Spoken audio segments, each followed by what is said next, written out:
try to finger up a nostril or something like that. But yes, we're so excited. I'm here with Chef Luke and Brad Terry. I'm here at Dish Society, one of my personal favorite restaurants here in the city. Okay, so Deb just mentioned that at 2 years old, you were in the kitchen cooking, and what were you making? I made scrambled eggs, and that was my first thing I've ever made, and I did it all alone in the kitchen, and I brought it to my parents, and they were really surprised, so, yeah. I'm like, that sounds kind of dangerous, but no injuries. Okay, so you obviously have loved to cook. You're now almost 14. So what is it about cooking that you love? I love cooking because it can make others happy, and it's something everyone needs because you need food, and you can make it really delicious, and it makes other people very happy, and You're you can right. do it for... It makes me so happy.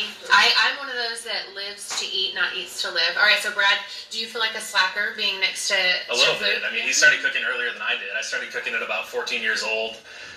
In high school, we had a culinary program, but I mean, he started, 12 years before I did, so I feel like he's got a leg up on me right now. Yeah. So the collaboration between you two. So what we see here today is not on the menu, but it's kind of a collaboration between you two. You're going to show us some recipes, and hopefully Houston will be like, we need this on the menu. So take us through some of the things that we're going to try today. So today we are going to try, right here, this is going to be the lettuce wraps, and it's going to have the salmon right here. Okay. And this salmon has a sesame soy glaze, and here's a slaw down here. I'm just going to put it on.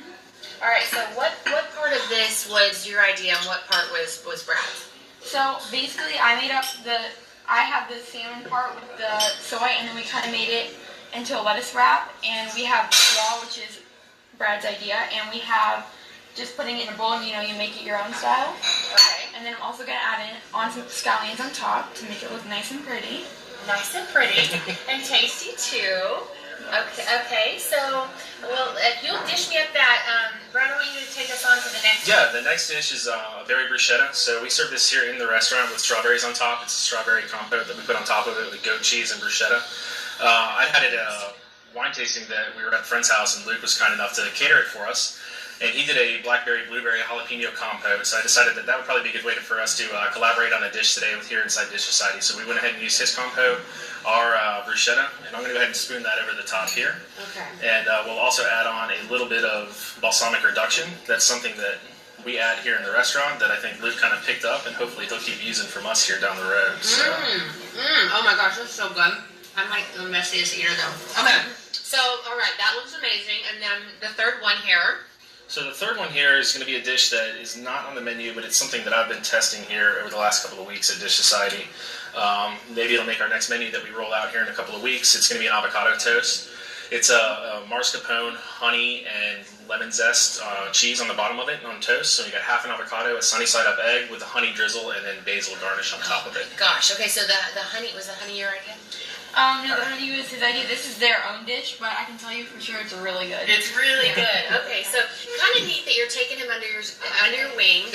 He's trying to. I think it's pretty bold of you, Chef Luke, to kind of go to some of the best restaurants. You're doing this with a lot of different chefs and saying, "Hey, I got some great ideas," and kind of bringing some fresh stuff to the table. Yes, so I actually have plans to do this with other chefs too. So I'm really excited, and I'm really honored to do it with Brad first. Cool. Yeah, no, it was absolutely fun to do it with Luke today. I mean, Luke and I have cooked a couple times at my house and his house. Our families have been friends for a couple of years now, but it was really cool and an honor to have him in the restaurant today cooking with us. And one thing I think you guys have in common, you love, and Dish is all about locally sourced, fresh stuff. And every time I've worked with you, it's the same thing. That's what makes really good food taste so good, right? Yeah, so I love to do things that are really fresh and, local and natural because it's, healthier for you and it's better for you, and it just makes the food taste more whole and more tasty. And more tasty and more reason to live, eat all that yummy food. Okay, so if you want to help Chef Luke out, I'm going to give you some information to get a hold of Dish Society or Chef Luke. You can go to greatdayhouston.com. He's actually raising money through his catering business to get to Washington, D.C. Maybe you can cook for the president. And then also Dish Society has an amazing Mother's Day brunch that you guys have to try. All right, so Deb, they're throwing out words like compote and all kinds of stuff. I'm like, I don't know. I just know that all this tastes amazing, and these two are very talented. All right, Christina, thank you very much.